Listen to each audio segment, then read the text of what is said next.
William Blake, Newton's Sleep. You already know the villain, you just never knew his name.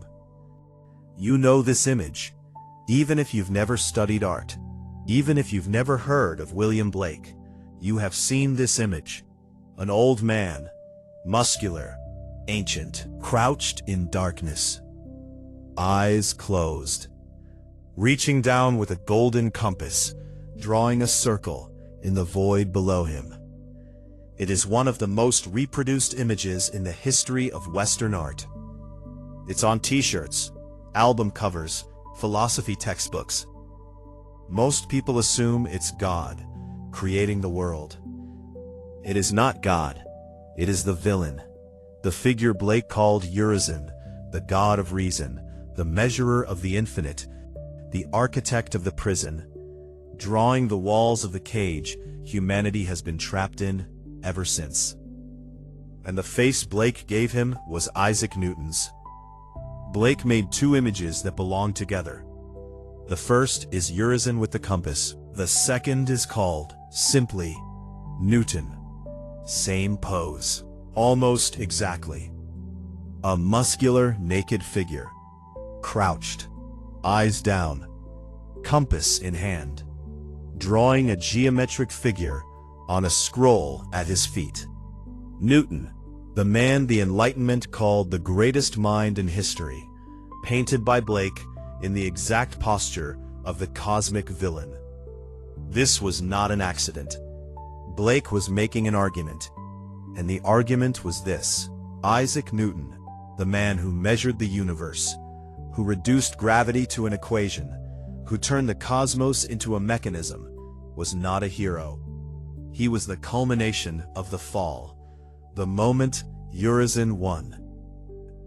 Here is the thing that almost nobody knows. Blake and Newton never met. Newton died 35 years before Blake was even born. But Blake studied him.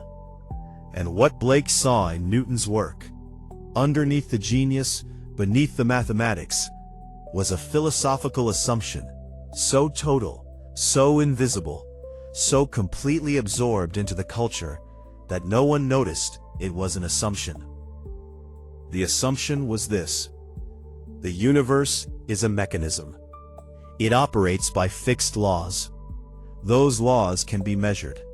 What cannot be measured does not exist, or does not matter, which is the same thing. Newton didn't invent this assumption, but he proved it. With such spectacular success, with equations that predicted the movement of every planet, explained every falling object, unified the heavens and the earth, that after Newton, the assumption hardened into certainty, into dogma, that Blake spent his entire life trying to describe from the inside. He wrote, "Art is the tree of life. Science is the tree of death." He didn't mean science was evil. He meant that science, Newtonian science, single vision science, had made a choice. It had chosen the measurable over the real, the map over the territory, the equation over the experience. And it had convinced an entire civilization to make the same choice and call it progress. Blake had a phrase for what Newtonian vision does to the human mind.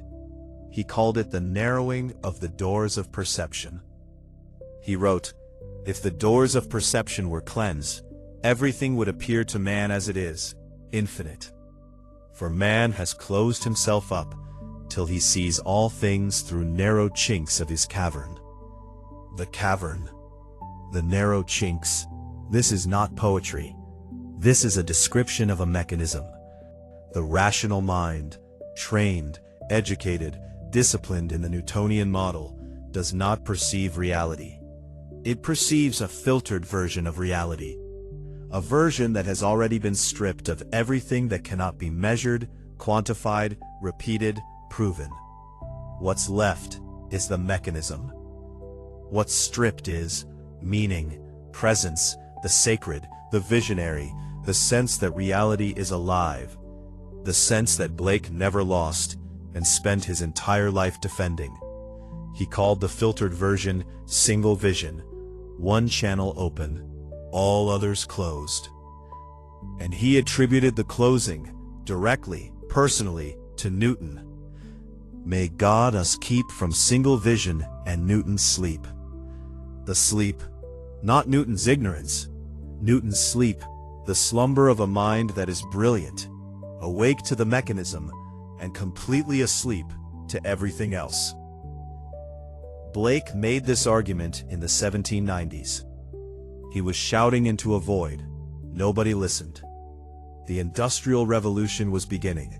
The steam engine, the factory, the mechanization of labor that would reshape every city in the Western world. All of it running on exactly the philosophy Blake was warning against. The universe is a machine. Labor is a mechanism. Humans are inputs and outputs. Efficiency is the highest value.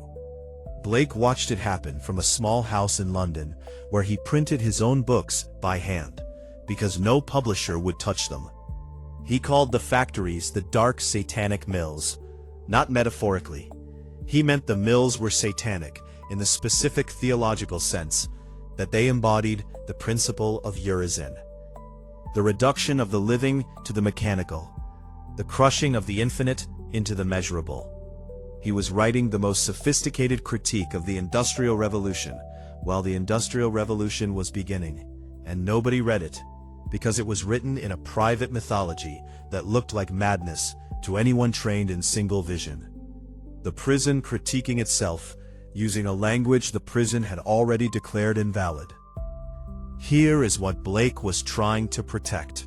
Not irrationality, not superstition, not a rejection of knowledge. The imagination. But not imagination in the weak sense. The word we use now for daydreams, for fiction, for creative decoration. Blake meant something harder and stranger. He meant the faculty by which reality is directly perceived. He called it divine vision. He believed imagination, in this sense, was not a human invention. It was the mode of perception native to consciousness before the narrowing, before Urizen, before Newton's sleep. The angels he saw as a child, those were not imagination in the modern sense. They were perception with the doors open. And the entire Newtonian world, the entire project of measurement and mechanism, was for Blake a systematic closure of those doors, a civilization-wide training in how not to see, optimized for efficiency, lethal to vision.